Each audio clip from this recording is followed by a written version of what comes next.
Egunon denoi, hasiera emango diogu gaurko ekitaldiari, lehenik eta behin, mila esker bertaratu zareten guztioi. Giakarega solasaldien lehen saioa izango den honetara. Abia puntu moduan, Nacho Martínez Rueda, Fundazioko Patronatoko kide dan enean, berak solasaldiak aurkeztuko ditu. Bueno, egunon danori, buenos días a todas y a todos. Bueno, primero daros la bienvenida y agradecer vuestra presencia en este acto. La Fundación Eguía Careaga y el SIS hemos organizado una iniciativa que esperemos que tenga continuidad y en la que hemos puesto bastante ilusión y que esperamos que os pueda resultar interesante. Como decía Arantxa, hoy damos inicio a un ciclo de encuentros, de diálogos, que hemos titulado ¿Qué funciona en las políticas sociales? De alguna manera se trata de explorar un poco la evidencia disponible sobre lo que funciona de la mano de expertos de primer nivel de lo que funciona en las políticas sociales.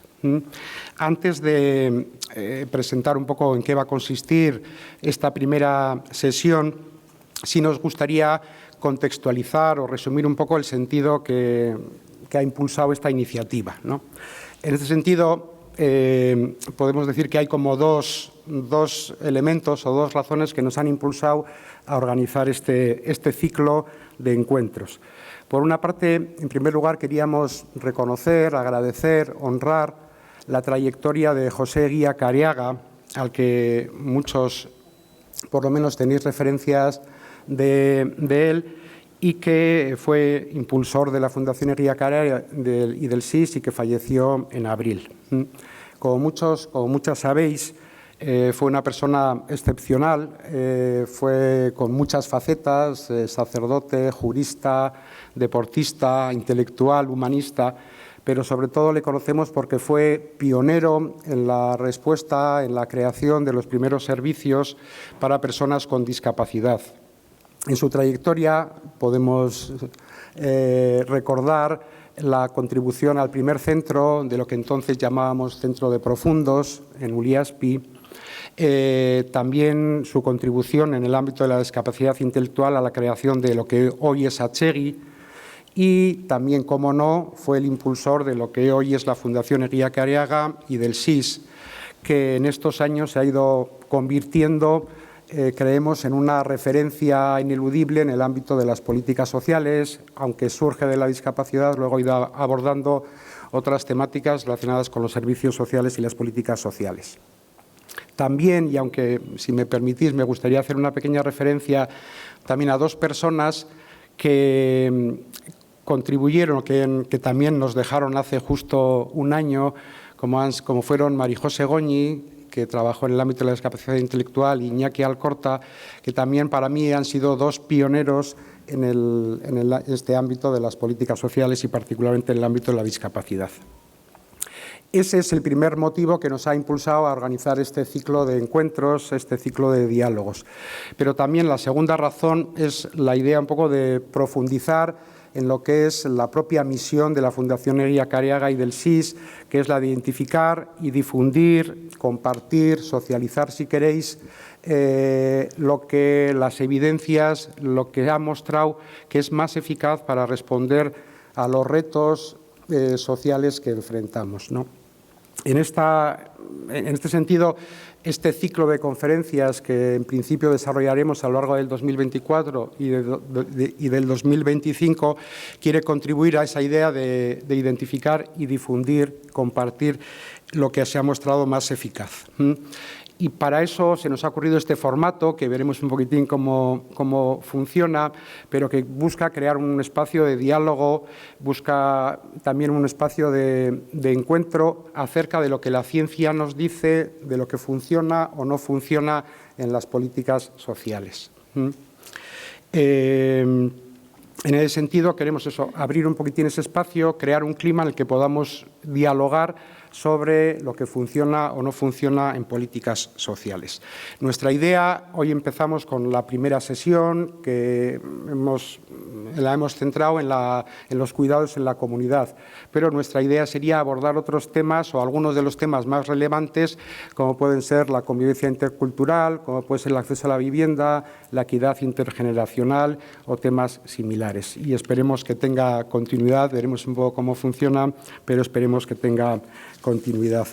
La estructura un poco de todo el ciclo hemos pensado que fuera similar, trataríamos de partir de identificar un tema, en este caso en la primera sesión los cuidados en la comunidad, y trataríamos de partir siempre de una ponencia que nos presente cómo es el estado de la cuestión, qué sabemos acerca de lo que funciona o no funciona en determinados ámbitos, ¿no?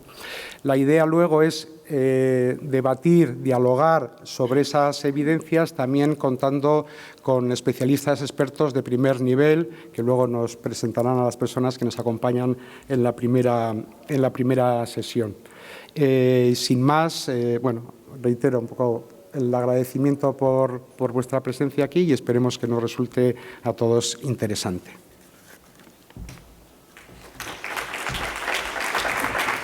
Bai, bueno, Natxok zioen moduan, pasaden apirilak lauean zendu zen Jose Egia Kareaga, eta pixka bat bere ibilbidea eta bere irudia omendu nahian, bere izena daraman fundaziotik martxan jarri ditugu elkarrizketa ziklo hauek, zer funtzionatzen du gizarte politiken arloan lelopean.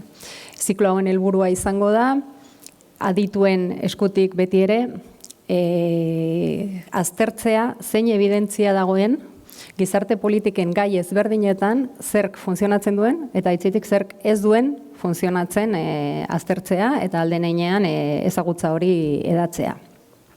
Lehen saioa ospatzen dugu gaur, Natxok esan bezala, eta aukeratutako gaia izan da zainketak komunitatean.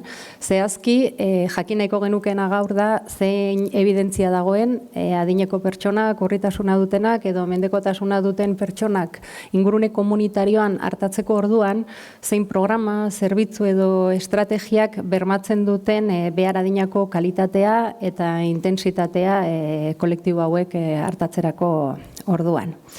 Como decía Nacho, hoy damos el pistoletazo de salida al ciclo de conversaciones, de diálogos Egia Kareaga, y esta primera sesión la dedicamos a los cuidados en la comunidad.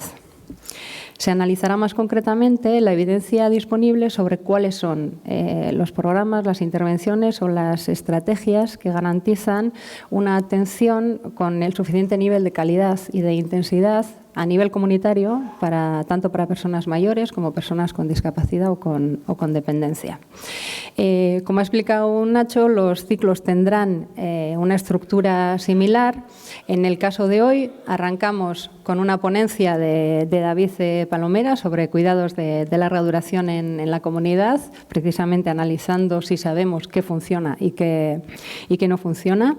Esta intervención dará paso al posterior diálogo entre dos mujeres que creo que no necesitan mucha presentación, Maite Sancho, directora del Inserso en este momento, y Adelina Comas Herrera, de la London School of Economics and Political Science. Y a partir de esta conversación entre ellas quisiéramos abrir el diálogo pues, a todas las personas que estamos aquí. Abriremos una media hora de debate y de intercambio de opiniones entre nosotros, que posteriormente, de una manera más informal, pues, se podrá seguir profundizando en el lunch posterior. Damos comienzo, por tanto, con la intervención de David Palomera. Él es doctor en Políticas Públicas por la Universidad Autónoma de Barcelona. Es experto también, investigador independiente en temas de cuidados de larga duración y acción comunitaria, y en concreto creo que en este momento estás trabajando con Ivalúa, con la Agencia Catalana de Evaluación de Políticas Públicas, precisamente en qué funciona y qué no funciona en cuidados de larga duración, trabajo en el que el SIS también estamos presentes. Eres también miembro de Espai 008 y gracias por estar aquí. Te cedo la palabra. Gracias. Bueno, muchas gracias. Es un placer para mí estar aquí. Ya era un placer para mí estar aquí cuando me dijeron que hablaría antes de Maite y Adelina, porque bueno, son personas que cuando uno investiga sobre cuidados, pues se las va encontrando a menudo como referentes, sobre todo para la mejora de la calidad de los servicios, y que yo tenga la oportunidad de estar aquí ya con ellas, pues es un placer inmenso. Y tengo muchas ganas de ver qué dicen también después y también, como decían antes, a ver cómo reaccionan a lo que yo vaya a decir. O sea, si me permitís, el test para mí está aquí delante y a ver qué tal. También muchas gracias al SIS y a la Fundación Eguía Careaga por permitirme estar aquí, por permitirme desplazarme a Donosti, que no es una ciudad que haya estado a menudo, y agradezco mucho poder estar aquí. Bueno, como os he dicho antes, hablaré de lo que funciona, pero también de lo que no funciona, porque en los cuidados, lamentablemente, muchas veces hay que hacer un poco de contexto y hablar de las deficiencias para poder entender los cambios que hay que hacer. Bueno, entonces la presentación que os voy a hacer yo hoy aquí la he titulado, bueno, como es la sesión de hoy, que es de cuidados en la comunidad, pero lo he llamado, subtitulado, de la escasez a la abundancia. La idea que pretendo comunicar aquí es que normalmente desde la economía convencional, desde la economía convencional lo que tenemos muchas veces es un paradigma que se ha creado que parece que lo que hay es una escasez de recursos, ¿no? Donde el mercado, digamos, es el que regula nuestras relaciones y lo que tenemos es una situación de competición, ¿no? Entre los actores para poder maximizar el beneficio. Y parece ser que en esta idea convencional lo que hay es una creación de escasez ficticia, diría yo. Lo que vengo a decir es que justamente la comunidad lo que viene a hacer es a contestar este modelo y hablar de lo que tenemos y hablar de cómo hacer vidas que con lo que tenemos ya sean suficientes, ¿no? Cubrir las necesidades con lo que tenemos y poder hablar de abundancia, ¿no? Sin esta necesidad incansable de crecimiento, de aumento de las necesidades materiales, etcétera. Entonces, antes de meterme sobre todo lo que ya vendrá después en la segunda parte sobre temas de cuidados en la comunidad, creo que hace falta hacer una breve introducción a qué hablamos cuando hablamos de cuidados, ¿no? Porque muchas veces sin establecer antes unos conceptos básicos es difícil. Entonces, primero de todo, añadir que el cuidado, como sabemos, es un elemento que vertebra las organizaciones sociales desde bueno, toda organización social depende del cuidado para que funcione. Sin el cuidado no tendríamos ya sea el cuidado a las personas, incluso el cuidado de nuestro entorno, ¿no? Me gusta empezar también este tipo de intervenciones diciendo que un hecho que me parece que es un éxito social, ¿no? Que también refleja lo bien que hacemos las cosas, que es que la esperanza de vida, por ejemplo, en el País Vasco actualmente está en 83,6 años. O sea, definir eso como un problema, como muchas veces en muchos discursos hacen, me parece un error. Justamente lo que tenemos que poner en valor es el éxito de poder tener una sociedad que pueda tener uno de los índices más altos que se ha visto en la historia de esperanza de vida. Entonces, tal vez el problema que tenemos es la capacidad que tenemos de atender el cuidado a estas edades más elevadas, que es un poco de lo que hablaremos hoy aquí. Se ha hablado normalmente de lo que es la crisis de cuidados, que en términos simples me gusta definir como que hay una oferta insuficiente en comparación a la demanda de cuidados que hay. Además, en esta crisis de cuidados de la que se habla, tenemos que el envejecimiento, como decía antes, es visto como un problema. Entonces, la primera idea que quiero transmitir aquí es que hay que rebatir esta idea y no hablar del envejecimiento como un problema. También tenemos que evitar visiones paternalistas del cuidado, que es un problema que adolecen sobre todo muchas políticas sociales y en nuestros servicios sociales, y el trato también a la gente mayor, ¿no? Y también medidas proteccionistas, ¿no? El pensar que hay que controlar, que hay que proteger a los individuos en vez de abrazar también cierto, diría, riesgo o cierta flexibilidad para poder hacer que tener situaciones, digamos, de satisfacción plena con los servicios. Y por último, una característica fundamental de la crisis de los cuidados son las desigualdades profundas en el reparto de tareas de cuidados, que ahora en la siguiente luego entraré más en profundidad. Que como señala muchas veces Joan Tronto, la filósofa política, es un problema de carácter democrático. O sea, que cómo organizamos el cuidado tiene repercusiones no solo en el gasto del tiempo que hacemos en el cuidado desigual, sino también en la participación de las instituciones de la sociedad. O sea, quien participa en el cuidado muchas veces es quien luego no puede participar en las instituciones que luego tomarán las decisiones sobre el cuidado y sobre todas las decisiones de la vida y sobre todo de la vida de las mujeres, ¿no?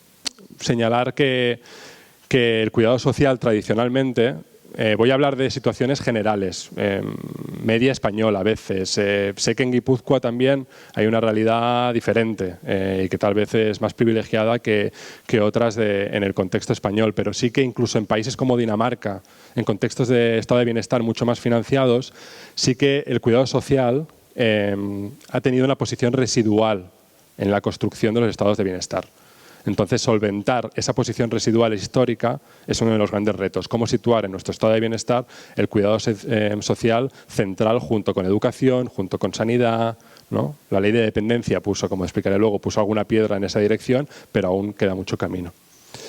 Y señalar que cuando hablamos de política social, hablamos de servicios sociales, no podemos intentar solventar, arreglar el mundo desde la posición de técnicos, la posición de investigación, sabiendo que hay unas razones estructurales que hacen que haya esta crisis de cuidados. Que una es la invisibilización del cuidado social en el binomio producción-reproducción. Tenemos sociedades productivistas demasiado basadas, digamos, en una creación de riqueza que a veces no sabemos ni qué necesidades realmente están cubriendo. Y nos olvidamos, invisibilizamos toda la reproducción que tal vez saldría demasiado cara. Si la pagáramos al valor que tiene, tal vez la acumulación del capital a veces tendría dificultades para reproducirse, ¿no? Y decir que esta invisibilización se ha sustentado históricamente por esta división sexual del trabajo, ¿no?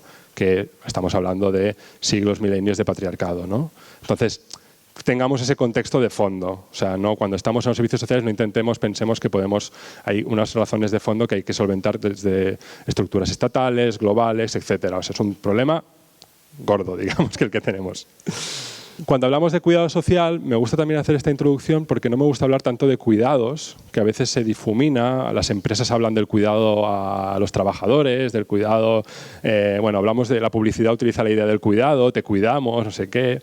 Yo quiero hablar del cuidado social, que el cuidado social básicamente hay que entenderlo como un trabajo, que puede ser remunerado o no remunerado, pero ya definiéndolo como trabajo ya entendemos que incluso el que está no remunerado en las casas, en el hogar, es trabajo también, que es una obligación y una responsabilidad que nos hace preguntarnos cómo se distribuye esta obligación y esta responsabilidad, y es un coste financiero y emocional.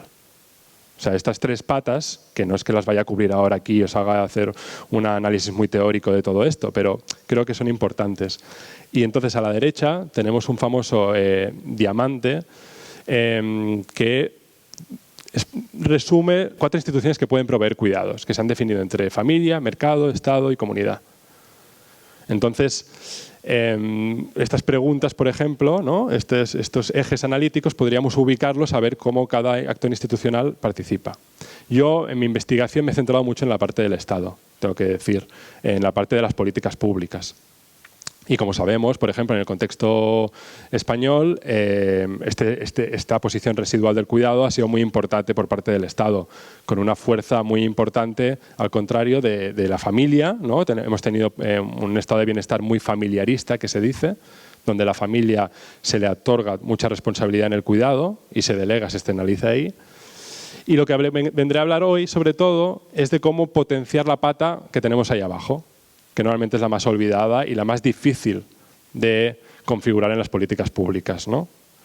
Entonces, antes también, en este punto contextual, cuando hablábamos de desigualdades en la distribución de cuidados, me parecía importante pues, ponerle cara, ¿no? a cuando hablamos de desigualdad en la distribución de la provisión de cuidados. Entonces, unos datos. En España, de las trabajadoras auxiliares de enfermería, cuidadoras a domicilio y trabajadoras domésticas, un 95,5% son mujeres. Y este dato lo tenemos súper normalizado, pero a mí me parece brutal el dato siempre, porque han pasado muchos años de reivindicaciones, de políticas, y este es el dato, está lo que se llamaría, lo que llaman el suelo pegajoso también, ¿no? O sea, no tanto hablar del techo de cristal, sino el suelo pegajoso, que es que las dificultades de participar en el mercado laboral, de participar en tu carrera profesional o incluso de poder hacer cuidados de una forma normal, sin sobrecargas, pues bueno, todo esto se sustenta en este peso enorme de las mujeres. Entonces, luego también otro dato importante es que 51% son mujeres migrantes. O sea, aquí tenemos que tener en cuenta que nuestro sistema de cuidados se ha sustentado con toda una ola de migración, sobre todo de Latinoamérica, pero no solo, porque a veces también son las que más reivindican, porque tienen tal vez una tradición, una cultura política diferente, pero también tenemos muchas personas de Europa del Este, de Rumanía, que vienen aquí, una investigadora mostraba que vienen aquí y solo vienen para poder cubrir la pensión que les falta para poder llegar a la pensión mínima. Entonces, situaciones realmente de mucha precariedad. Entonces, me gusta cuando se habla de perspectiva interseccional pensar en dos perfiles. Cuando hablamos de cuidados remunerados, para mí un perfil clave es el de la persona migrante de edad media, no muy mayor, media, que en su país de origen no necesariamente viene de clase, digamos, baja o con pocos recursos, sino que también vienen de clases medias, con titulaciones, incluso te puedes encontrar personas que han trabajado en aeronáutica, pero vienen aquí y la única posibilidad que tienen es trabajar en el sector de cuidados, ¿no? Y luego pasan años y se profesionalizan y quieren permanecer.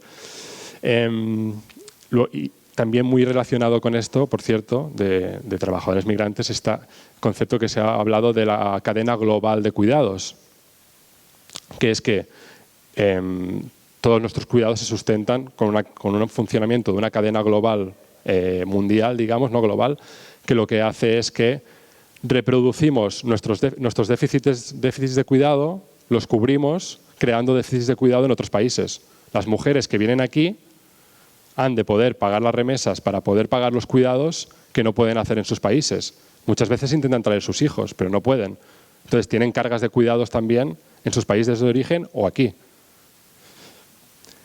Y luego, en la parte no remunerada, estaba hablando de la parte remunerada, en la parte no remunerada me gusta pensar en una mujer, digamos, de que ha nacido aquí, digamos, que es ya de edad media y avanzada. O sea, tenemos a personas de 50, 60, incluso 70 años que cuidan a personas mayores, ya sea su tía, su madre o incluso amigas, incluso ya hablamos de conceptos de familia, ideas familiares de familia extendida.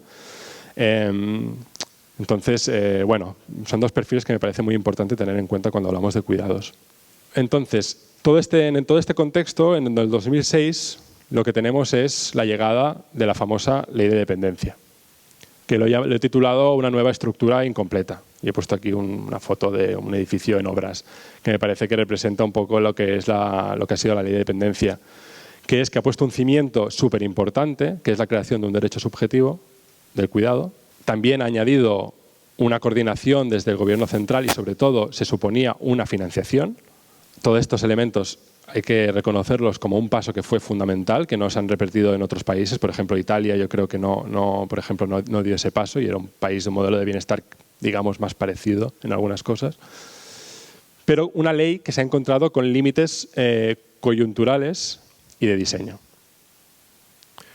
Límite coyuntural, sobre todo, el más importante es la falta de financiación.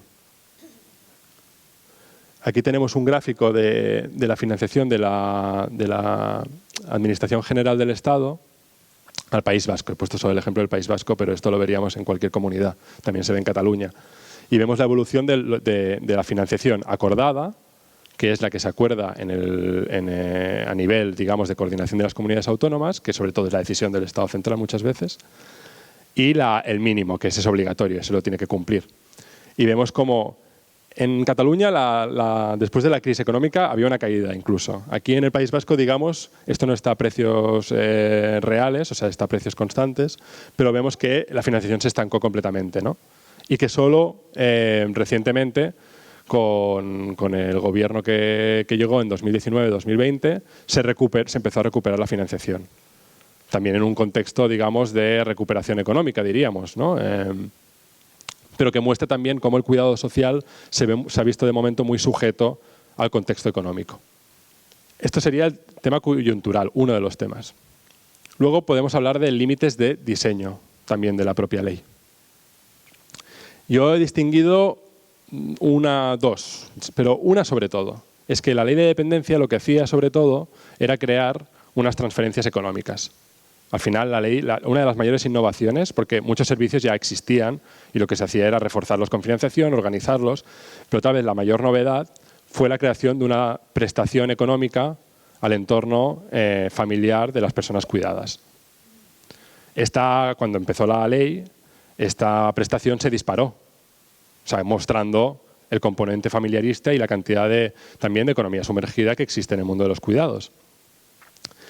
Luego se reguló toda esta situación, pero hubo esa aparición en un sistema de bienestar que normalmente se había basado en el sistema de salud nuestro, se basa en servicios, educación se basa en servicios. Las prestaciones económicas nunca han tenido un papel fundamental en nuestro país, pero justo en cuidados de repente cogió un papel importante. Lo que vengo a decir también, en este documento que mencionábamos de Ivalua, que estábamos haciendo sobre políticas que funcionen en cuidados de larga duración, para esta agencia de evaluación, es que las transferencias, si no son suficientes, si no hay un control público, en un sistema de proveedores, por ejemplo, como discutíamos con Joseba, etcétera, lo que puede tendido simplemente es a crear un proceso de refamiliarización. Quiere decir que yo, que tenía una sobrecarga de cuidados, me veo que el Estado me está dando algo de financiación, que digo, bueno, voy a coger, porque es una oportunidad, pero no me da suficiente, y ya te encuentras en la tesitura de dejo esta prestación para irme al mundo laboral o para hacer otro tipo de actividad, para coger otro servicio. Entonces ya empezamos a crear un dilema aquí. El Estado te está diciendo, te doy una prestación, te dice que te va a cubrir, te va a ayudar, pero cuando la prestación es totalmente insuficiente, estamos hablando, ahora no tengo las cuantías, pero creo que hablamos de 300, 400 euros, con eso que vamos a dónde llegamos. Sobre todo cuando no son complementarias a otros servicios, que esto es lo peor, la cara más oculta de los recortes durante la crisis. Y es que se recortaban complementariedades entre servicios. Tenías que escoger, cuando claramente 400 euros no te daba, ¿no?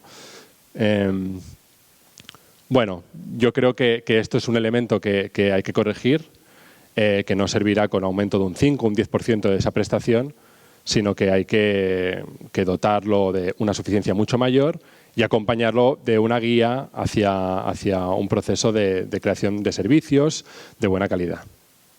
Pero que ahora entraremos en qué servicios.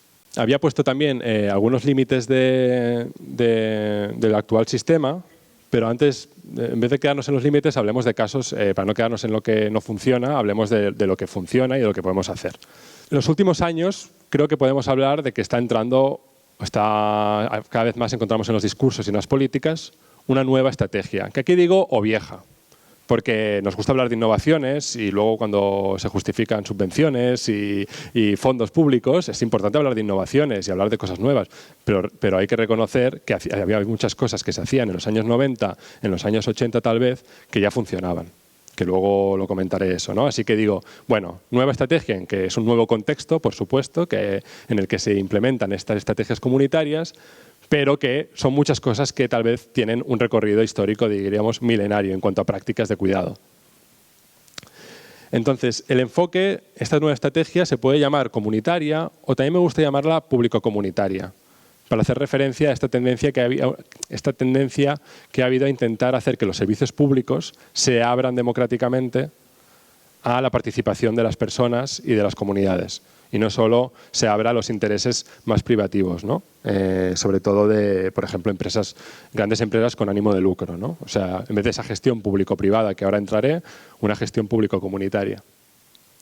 Y para definirlo de una forma rápida, se puede definir como sistemas de provisión locales capaces de distribuir y organizar el trabajo de cuidados bajo principios de apoyo mutuo y democráticos. Este sería un poco una definición. Podríamos tener otra tal vez. Decir que esta estrategia, que ahora iremos entrando en más detalle, no se puede separar de otras estrategias que se están produciendo, que se llevan produciendo desde hace años. Que una es la atención integral centrada a la persona, que básicamente lo que intenta hacer es dignificar y mejorar la calidad de los servicios a las personas mayores y con situación de discapacidad, con una perspectiva de, bueno, sobre todo, de respetar la dignidad y los derechos de las personas, ¿no? Un ejemplo, por ejemplo, sujeciones en residencias. Bueno, o sea, esto muchas veces, o sujeciones químicas, pues esto seguramente, o seguro, atenta muchas veces con los derechos más básicos de las personas.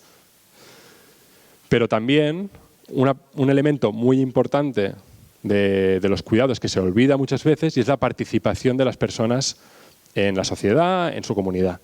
Muchas veces, como hablaba antes al principio, de esta idea pasiva, esta idea paternalista de lo que tiene que ser el cuidado, pues sería cambiarlo y decir, buscar, no siempre preguntar qué necesitas a las personas, porque si le preguntamos qué necesitas a las personas, te empiezan a sacar una carta a los reyes que dices, bueno, solo he venido tengo una hora de SAT, de servicio de ayuda a domicilio, no llego a eso, pero si le preguntas en qué te puedo ayudar hoy, por ejemplo, ¿no?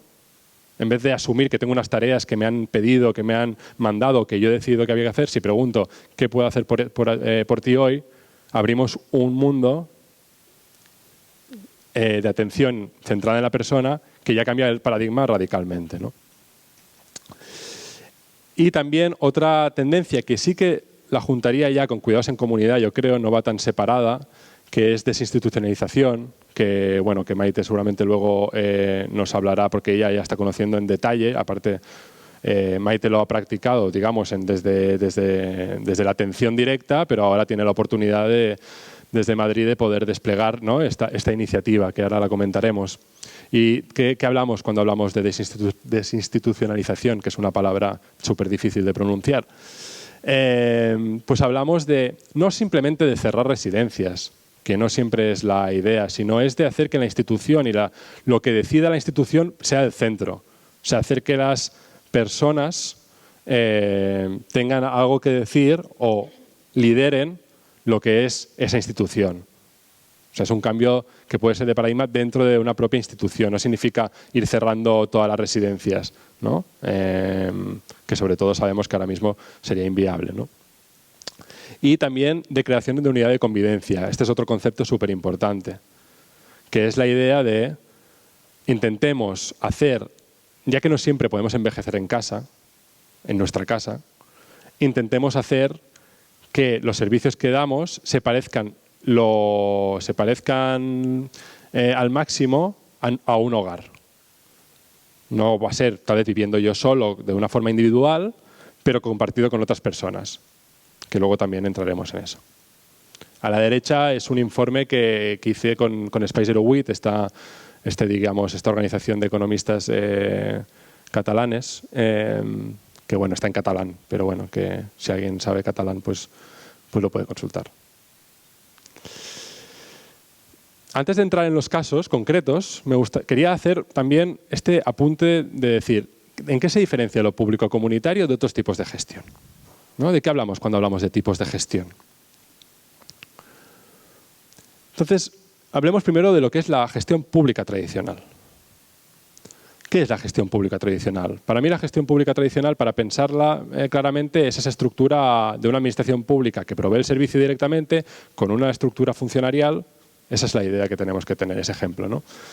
Entonces, el beneficio de esta visión más tradicional es que se protegen los bienes públicos y las condiciones laborales. O sea, cuando las trabajadoras piden remunicipalizar el SAT o hacerlo público, no lo dicen por no siempre un criterio, digamos, de porque sea mejor o peor un servicio, ¿no? Sino porque saben que la garantía de una protección de las condiciones laborales muchas veces, en este país sobre todo, pasa únicamente porque lo público se responsabiliza de una forma directa, porque a veces no siempre lo que es el ámbito privado es capaz de regularlo o vigilar que todos los actores provean unas condiciones dignas. También una cosa muy importante de lo público, que es que garantiza el acceso a todas las personas de una forma universal y garantiza que la calidad sea homogénea, o sea que tú, donde nazcas, no influya el tipo de servicio que tienes. Y sobre todo, una cosa muy importante, a diferencia de los servicios que a veces se externalizan, es que garantiza una continuidad. Sabemos, como decía Keynes, que dos cosas son seguras en la vida, la muerte y los impuestos. O sea, sabemos que el Estado o, digamos, las figuras de la administración pública seguirán al menos más tiempo que muchas organizaciones que por cuestiones de relevo generacional, de falta de capacidad de rentabilidad económica, a veces no pueden seguir. ¿Y qué hacemos con esas disrupciones, ¿no? Ahora, ¿qué inconvenientes ha tenido este tipo de gestión pública? Pues la dificultad de la adaptación a las necesidades de las personas, sobre todo cuando tenemos modelos no descentralizados, cuando tenemos estructuras funcionariales muy rígidas. También una jerarquía con muchos límites de participación, una estructura burocrática que, si bien puede garantizar a veces la igualdad, es totalmente inaccesible a las personas. A veces aquí la brecha digital es un tema súper importante, por ejemplo, en este tema. Y sobre todo también límites presupuestarios. Al final, cuando uno va a la administración pública y exige algo, que ya es un problema, ¿no? Esta posición de dependencia con la administración pública, de tener que pedir, en vez de organizarnos en comunidad, a veces organizar y ver quién nos puede apoyar, es que muchas veces la excusa es, como veía en el tema de financiación, es que no hay financiación para todo. Por eso decía, vamos a intentar resolver este paradigma de la escasez. Luego, en los años ya 80 hasta la actualidad y también actualmente, una cosa que es muy común es la gestión público-privada y que muchas veces se ha llamado nueva gestión pública, que venía un poco a renovar todo este paradigma más tradicional. En la gestión público-privada, ¿qué beneficios ha tenido? Primero, que, bueno, para imaginarnos, ¿qué sería gestión público-privada? Pues, por ejemplo, el Instituto Matia, por ejemplo, ¿no? Podría ser gestión público-privada en el sentido de que lo público externaliza, ¿no? ¿Qué pasa? Que eso es un hecho que no te explica nada, porque hay entidades de un tipo, de una calidad y con una misión, y hay otras entidades de otro tipo. Así que hablar de externalización por externalización es verdad que no nos ofrece mucho entendimiento de cómo funcionan las cosas. Pero hay unos principios básicos que hay que tener en cuenta cuando hablamos de gestión público-privada. Y es que lo que venía a hacer es a mejorar la rendición de cuentas y el control en el gasto. O sea, yo estoy hablando de la administración pública, ¿no? Lo que hace la administración pública. Y es decir, al menos en el momento en que externalizo, tengo un control del gasto porque veo a un contrato, veo lo que gasto y esto lo tengo controlado. Y luego puedo rendir cuentas. Si algo no me funciona, pues puedo cambiar de proveedor. Luego se produce una competición entre proveedores. La competición no siempre es mala. La competición es buena, nos puede hacer mejorar, nos puede hacer conseguir nuestra mejor versión. Eso también, la gestión público-privada, es una cosa que hay que reconocerle, que ha sabido hacer muchas veces bien. Y sobre todo, una cosa muy importante es profesionalizar la gestión, ¿no? Hacer toda una serie de estructuras que lo que venían a hacer es a intentar hacer gestiones eficientes, gestiones enfocadas a la calidad, etc. ¿Qué ha habido un problema muy importante de la gestión público-privada que ha habido? Es que tenemos un mar de actores fragmentados con poca relación entre ellos y con una administración pública incapaz de todo este ecosistema, diríamos, de proveedores, de tenerlos bajo un comando único. Luego también tenemos una tendiente concentración de actores de mercado. Tal vez no es el caso también de Guipúzcoa o otros contextos donde las entidades públicas y comunitarias y sociales tienen una presencia fuerte que permiten que no se concentren grandes empresas, pero en el contexto, por ejemplo, donde vengo yo de Barcelona o de Cataluña, tenemos una tendencia creciente en muchos servicios a fondos de inversión, grandes empresas multinacionales que ven en la explotación de servicios de cuidados como una oportunidad de inversión segura, además, porque lo público no va a dejar caer una residencia de mayores. Y otro problema muy importante en la gestión público-privada es la falta de autonomía y participación de las trabajadoras, ¿no? Esto, por supuesto, cambia de entidad a entidad, pero lo que nos hemos encontrado es que el paradigma, al menos, no ha puesto en el centro la voz de las trabajadoras. Sí que hay gestoras que vienen del mundo de política social, sí que hay escalas, ¿no? Maneras de hacer que las trabajadoras participen activamente, pero muchas veces en estos servicios que hablaba más de grandes empresas con ánimo de lucro y tal, hay una separación muy fuerte entre lo que es la atención directa y la gestión, ¿no? ¿Qué viene a hacer todo lo público comunitario? Después de toda esta chapa sobre tipos de gestión. Pues un poco lo público comunitario, los beneficios que tiene, es que estos proveedores que hablábamos de externos sean capaces de alinearse con las necesidades locales. Es decir, vamos a tener que lo público se sostenga sobre actores comunitarios que intrínsecamente saben las necesidades locales. No son agentes foráneos, ya sea porque vienen literalmente de otro lugar, ya sea porque nunca han participado en el sector de cuidados. Yo, un economista, por ejemplo, pues que me meten a mí a hablar a gestionar servicios de cuidados, pues en la comunidad tal vez digan, bueno, pero ¿a quién tenemos que pueda gestionar este servicio bien, que haya trabajado toda la vida, tal? Pues los activos comunitarios buscan encontrar los elementos que más se pueden adaptar a la comunidad, ¿no? Luego, una cosa súper importante y es que falta mucho en este país, y es relaciones de confianza. Relaciones de confianza entre proveedores, relaciones de confianza entre trabajadores y cuidadoras y personas cuidadas, y fomento del apoyo mutuo. En vez de la desconfianza, en vez de ¿qué me vas a dar tú hoy? Te están subiendo a ti el salario o te están subiendo a ti los beneficios y yo qué hay de lo mío, puedes intentar remar hacia la misma dirección desde la comunidad, ¿no? Y luego aquí es donde meto el paradigma de la abundancia, que es la integración del tejido comunitario y la generación de bienestar, ¿no? O sea, la idea de que si desmercantilizamos, si empezamos a hacer que nuestras comunidades no estén enfocadas tanto a la producción, sino a la reproducción de alguna forma, veremos que tenemos tiempo y tenemos facilidades para poder apoyar a muchas situaciones de cuidado, ¿no? Y aquí, de nuevo, con los casos, todo esto lo veremos más claro, ¿eh? ¿Cuáles son los problemas de lo público comunitario? No es la panacea ni hay que ir con cuidado. Primero es que requiere un tejido comunitario preexistente. O sea, ahí donde no hay tejido comunitario, lo público es difícil que venga a hacer comunidad. Y lo más peligroso es a veces eso, cuando lo público empieza a poner dinero a quien dice que representa a la comunidad. Porque hay muchas desigualdades también, ¿no? Sabemos, de poder dentro de la comunidad. Entonces, hace falta un tejido comunitario importante de control democrático que permita, digamos, creación de toda esta gestión público-comunitaria. Cuando no la hay, tal vez lo más importante es que lo público garantice ahí una serie de criterios, ¿no? No garantiza la universalidad. Tener servicios de la misma calidad a través del territorio bajo una gestión público-comunitaria se puede volver más difícil, sobre todo sin un liderazgo público. ¿No? Bueno, luego, si queréis, entramos más en profundidad. Y luego, lo más importante que yo considero aquí, y es que hay un serio límite para escalar a los modelos de servicios grandes que tenemos. O sea, tú cuando hablas con un técnico de un servicio público que tiene, como en el caso de Barcelona, por ejemplo, y tiene 3.000 trabajadoras, 4.000 trabajadoras, si tú no piensas en fragmentar ese servicio, en dividirlo en pequeñas unidades, en su conjunto, hablar de comunidad en un servicio grande es seguramente bastante inviable.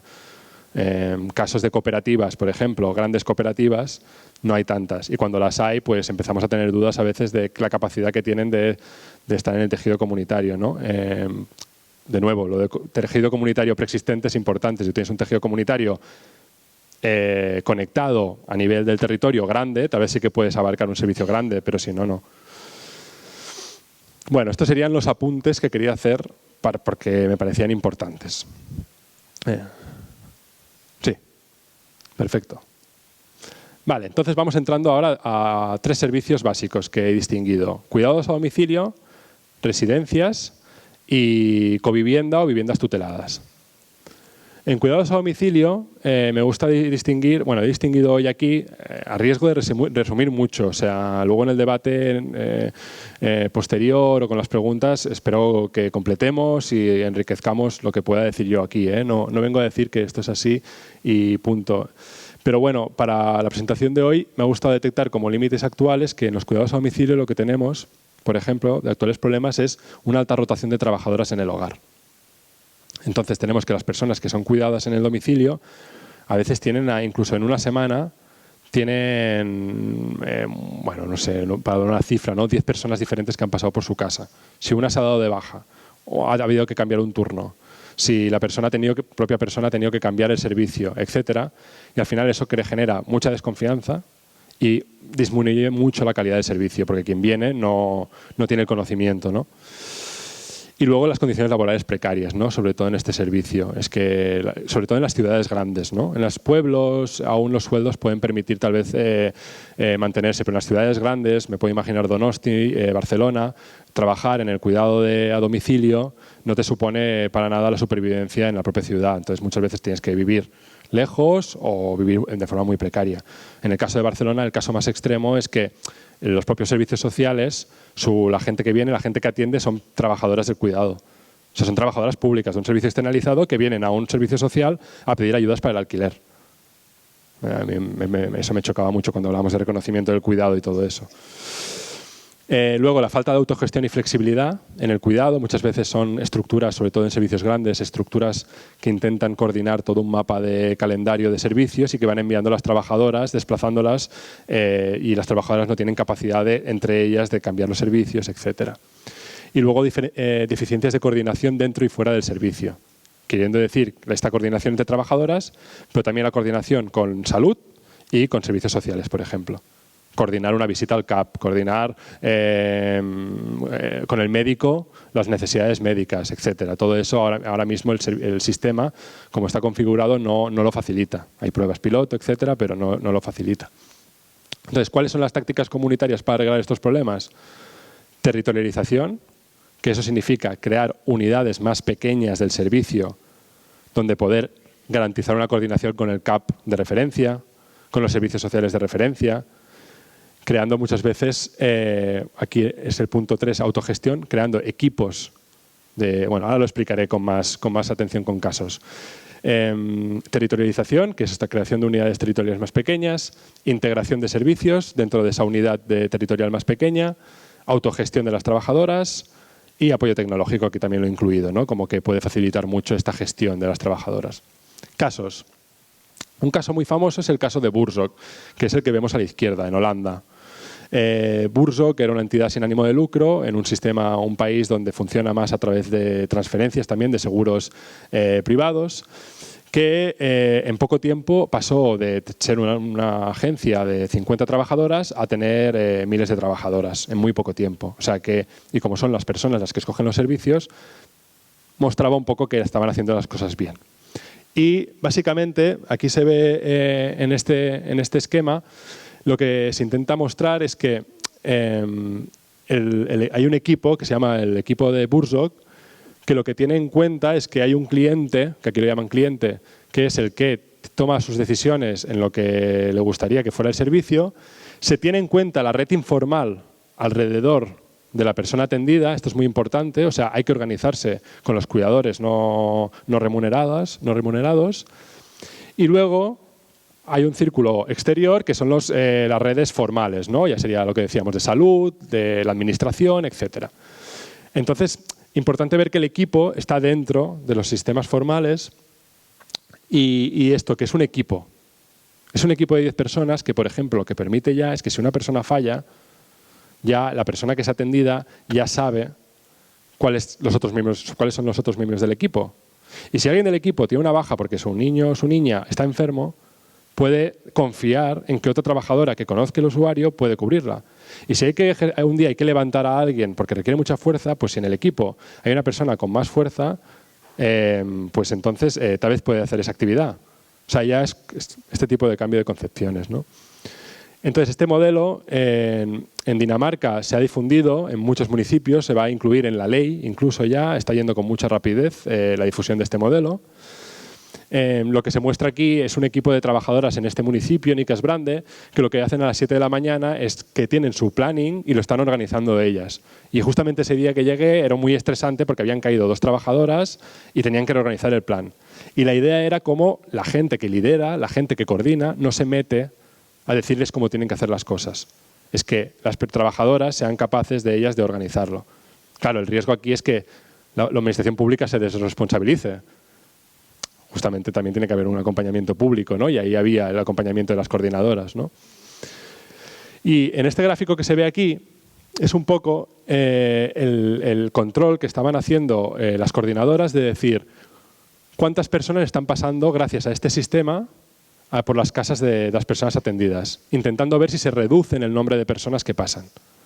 Si en vez de 15 personas, que había casos, el color rojo que se ve aquí, que lo veréis desde lejos, en el quesito, es la situación real, esta parte de la derecha. El color rojo es la cantidad de son más de 10 personas pasando por un domicilio. Esta es la situación en la que están ahora, ¿no? Mucho color rojo, queriendo decir que hay domicilios que hay más de 10 personas pasando por la casa.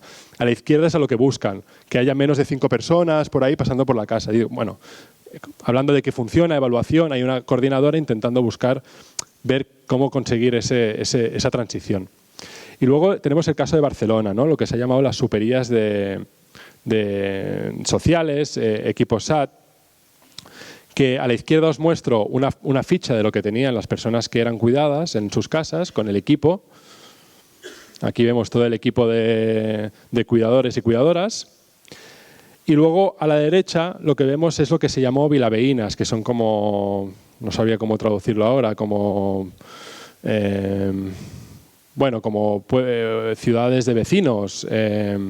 Pues bueno, básicamente lo que venía a buscar las vilaveínas era no solo crear equipos, sino crear estructuras físicas de referencia para cuidadores no remunerados, para cuidadores remunerados, e intentar crear que estos centros de referencia sirvan de una forma de socializar los cuidados, de responsabilizar a la comunidad, etc. Bueno, podéis buscar más información si queréis, yo os la puedo pasar. Que ahora me estoy quedando ya con poco tiempo. Entonces, me quedan residencias. Las residencias aquí es más difícil hacerlo comunitario, ¿no? Tenemos un centro que dices, ¿cómo meto yo a la comunidad dentro del centro ahora, ¿no? ¿Cómo hago yo esto?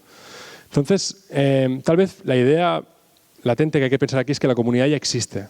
La comunidad está dentro. La comunidad son la propia gente que vive la institución. Y lo que tenemos que hacer es sacar esta visión pasiva de la institución y una visión más activa. Entonces, salir de la organización jerárquica tradicional, de edificios que tienen un enfoque hospitalario muchas veces, con grandes pasillos, con salas comunes, con poca esencia, con poca personalidad, con cocinas centralizadas que dan comidas ¿no? a la gente, y pasar tal vez a la creación de unidades de convivencia, que es lo que explicaba antes. Entonces, en la foto, por ejemplo, pues tenemos a dos personas mayores en una cocina de una residencia cocinando juntas. Porque muchas personas que están en la residencia, incluso a veces en casos de demencia temprana, no significa eso que ya pases a una posición de pasividad total. Puedes hacer tareas de cocina, puedes hacer tareas de limpieza, puedes cuidar tus espacios. Entonces, puedes compartir con las personas. Bueno, y sobre todo también en las residencias creo que es importante que haya más participación. Tengo el recuerdo de estar investigando en Dinamarca, que vivieron un proceso de desinstitucionalización hace tiempo, y, hostia, ver que tenían actas publicadas en la página web de la residencia donde la gente mayor había participado en la junta o en la dirección del centro. O sea, esa idea, ¿no? de gente de la residencia participando semanalmente en la organización del centro. Bueno, eso me pareció también muy interesante, como una vía de decir, estamos lejos, además, aún de llegar. Bueno, y por supuesto la coordinación con servicios de salud y comunitarios de salud. Con la pandemia se vio eso claramente. No sé aquí en Guipúzcoa si fue mejor, pero en Cataluña fue un desastre y en Madrid, bueno, ya sabemos lo que pasó. Es que no había ningún conocimiento sobre las necesidades de salud y la manera, sobre todo, de que se hablaba de medicalizar las residencias, no se sabía ni cómo empezar eso, ¿no? Entonces, bueno, tal vez empezar con teniendo buenos referentes médicos que no vayan sobresaturados, ¿no? Por ejemplo, y conozcan ya los pacientes del centro. Bueno, como se me acaba el tiempo, no entraré mucho porque ya he explicado un poco hacia dónde irían estos modelos, pero señalar de nuevo la estrategia estatal para un modelo de cuidados en la comunidad, desde el gobierno central, pero que las comunidades han de hacer propia. Y bueno, aquí hay fotos de centros también, estaba buscando en Guipúzcoa, que se están haciendo también, avanzando un poco en un nuevo modelo residencial. No sé qué tal, qué opinaréis los que sois de aquí, pero bueno, me parecía que al menos se habla del tema, se está avanzando. Hay un centro que se ha planeado, que tiene esta visión de creación de unidades de convivencia. Luego aquí vemos pues, lo que sería una cocina de una unidad de convivencia, que esto en una residencia pública, ya no solo privada, pública en Barcelona, esto es impensable, quiero decir, una cocina y un espacio privado y más privado para las personas. ¿A5? Vale, pensaba que estaba peor. Vale. Y bueno, y en la foto de arriba también importante, una cosa que hay que hablar también es de lo de poder tener habitaciones individuales en vez de dobles. La habitación doble es un recurso que hace que los servicios sean más baratos, pero bueno, yo mismo, que me gusta mi privacidad, pues compartir habitación. Todo lo que me queda de vida con otra persona, que tal vez ni me cae bien, pues yo entiendo que la gente reclame una habitación individual para ellos mismos, ¿no? Y en la habitación se ve también además la posibilidad de tener pues tal vez una cocinita o algo para poder no tener la necesidad de ir a la cocina comunitaria, ¿no? Ahora cuando hablemos de viviendas en coviviendas se entenderá también mejor todo este modelo. Tema de covivienda. ¿Cuál es el problema? Aquí el límite, ¿dónde está? El límite está en el actual modelo de habitacional que tenemos. Y es que primero tenemos un modelo habitacional con mujeres y personas mayores que están con profundos problemas de soledad, sobre todo cuando no tienen redes familiares, cuando no tienen red. Y luego también una cosa que tenemos, un problema muy gordo, son problemas arquitectónicos. O sea, tenemos que o rehabilitar o empezar a mover a muchas personas para poder salvar todas las barreras arquitectónicas. En la foto lo que tenemos es una iniciativa que se llama Bajamos a las calles en Barcelona, que también participa la Cruz Roja, que bajan a las personas mayores o las personas mayores las bajan una vez a la semana para que puedan salir. Pero ya veis que incluso hacen falta 2 hombres corpulentos para poder bajar a la persona. Y luego que tenemos un sistema habitacional con muchas barreras a la socialización. Bueno, yo mismo vivo al lado de una persona mayor que tiene su marido con ictus y yo le digo, te puedo ayudar cuando quieras, llámame, tal, pero la realidad es que ella tiene que coger el teléfono y yo nunca tengo la posibilidad de poder tener un espacio público para saber, preguntarle qué necesitas y tal, tendría que picarle a su casa, es un poco... O sea que creo que hay que facilitar toda esta ayuda. ¿Cuál es la táctica aquí? Pues la creación de unidades de convivencia de nuevo, crear unidades de agregación, nuevos modelos arquitectónicos e impulso de espacios comunes. Ejemplos. Bueno, hay una guía que también está en catalán, pero bueno, tal vez en Guipúzcoa ya tenéis también guías de este tipo, que es de Sostresivi, que es una cooperativa que habla de curas con la convivencia de personas mayores y habla de cómo hacer modelos de unidades de convivencia, que lo recomiendo mucho porque está muy bien. Y también hablan de la problemática de cómo hacerlo cuando hay alta dependencia, ¿no? Que es el reto. Arriba tenemos el Espacio 70, que es la primera cooperativa que habrá de gente mayor en Barcelona. Vemos un render de lo que será el espacio, con espacios comunes. Y abajo el Walden siglo XXI, que es un viejo hotel que será remodelado para también acoger a un grupo de personas que vivirán ahí. Entonces, no hablaré ahora de vivienda tutelada, que es el modelo público, yo hablo de este modelo más ideal. La clave aquí, cuando hablaba de estos espacios, es crear espacios públicos comunitarios que permitan, ¿cómo se diría?, aumentar la intensidad de las relaciones sociales para que así solo ya se produzca este apoyo mutuo que vamos a dar siempre, porque las personas humanas no somos egoístas por naturaleza, todo lo contrario. O sea, si vemos a alguien con necesidad, lo primero que hacemos es ayudar. El problema es que muchas veces lo desconocemos, ¿no? Bueno, para terminar, aquí he puesto una serie de retos para una estrategia comunitaria, ¿no? Tal vez mencionar 2 o 3 rápidamente. Una es la dignificación laboral, ¿no? O sea, no podemos estar pidiéndole mucho a las trabajadoras, como ya he dicho, que son muy precarias, están en situaciones precarias. Primero hay que pasar también por una dignificación del trabajo del cuidado. O sea, no hablemos de comunidad y exijamos más responsabilidades a la comunidad si antes no conseguimos tener, pues como en salud, como en educación, figuras de profesores, figuras de médicos que digamos, vale, pues tienen un... Yo no sé si la vía es la profesionalización, porque no sé si el cuidado no remunerado no hay que relegarlo como algo poco útil, de poco conocimiento. El cuidado justamente lo que tiene es que es un conocimiento muy situado, ¿no? Pero bueno, puede ser una estrategia en nuestro actual modelo de división laboral. Luego, y la creación de nuevos perfiles laborales. O sea, esto de tener una sola figura laboral de trabajadora, que en Cataluña se llama trabajadora familiar, no sé si aquí también, me parece un nombre horrible, pero bueno, pues hablar de referentes comunitarios dentro del cuidado, otro tipo de figuras laborales que permitan hacer otro tipo de atención. Bueno, otra cosa muy importante que me señalaba Joseba el otro día es que tal vez la figura de la estructura municipal que tenemos actualmente, que está muy fragmentada, tal vez es un problema, o sea, con municipios muy pequeños. La integración de municipios es un tema complicado, pero sí que tal vez pensar en mancomunidades, pensar en formas territoriales que no solo sea el municipio, ¿no? No necesariamente ha de ser el municipio. Y bueno, para ya acabar, decir que no existe un modelo único o una única estrategia. Aquí solo he hablado de unos apuntes de lo que se habla de público comunitario, pero podemos añadir otros tipos de estrategias o modelos. Y recordar que el cuidado social creo que es un trabajo, me costaba encontrar la traducción de patchwork, que es como este trabajo de tejer diferentes piezas de tela. Considero que el cuidado social al final es un trabajo con lo que te encuentras e intentas hacer lo que puedas. Y es muy difícil prever, porque además el cuidado es una situación que es larga, es un proceso largo que va cambiando, las necesidades van cambiando. Entonces, vigilar con crear. Lo bueno de la comunidad, yo creo, esta idea comunitaria, es que no esperas que haya una administración central que te organice todo y te lo planifique y todo, ¿no? Pensar que hay toda una improvisación que va a haber que hacer y son las cuidadoras, el entorno, la que va a tener que intentar organizar todo para que funcione el cuidado, ¿no?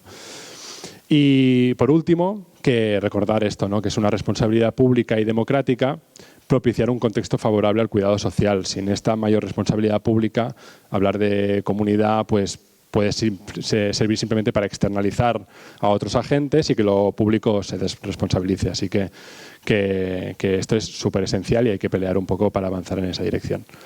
Y ya estaría.